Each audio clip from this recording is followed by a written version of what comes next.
या निमित्तानं आपण सर्वांना कशी शुभेच्छा देणार? छत्रपती संभाजीनगर मधील सर्व शहरातील नागरिकांना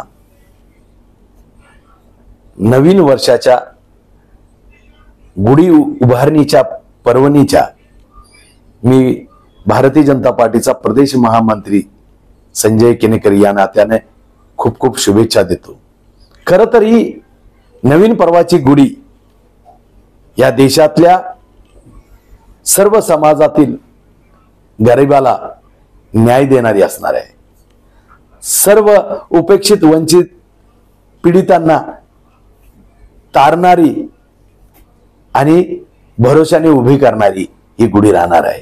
आणि त्यामुळं येणारं पर्व 400 के पार याचा अर्थ असा आहे, हा देश सुजलन सुफलम होण्याकडे या गुढीचं उभारणीचा ध्येय राहणार आहे। आणि त्यामुळं हे नवीन वर्ष एक नवीन ताकद, नवीन स्वाभिमान कामगाराला, शेतकऱ्याला, दलिताला, उपेक्षिताला, पीडिताला आपलं जीवनमान उंचवण्याचं, सामाजिक परिवर्तनातून जीवनमान फुलवण्याचं आणि एक नव्या उमेदीचं खऱ्या अर्थानं हे वर्ष राहणार आहे। आणि त्यामुळे परत एकदा आपण या गुढीच्या निमित्ताने संकल्प करूया, मोदीजींच्या बरोबर राहून 400 पार का नारा देऊया, सबका साथ सबका विकास।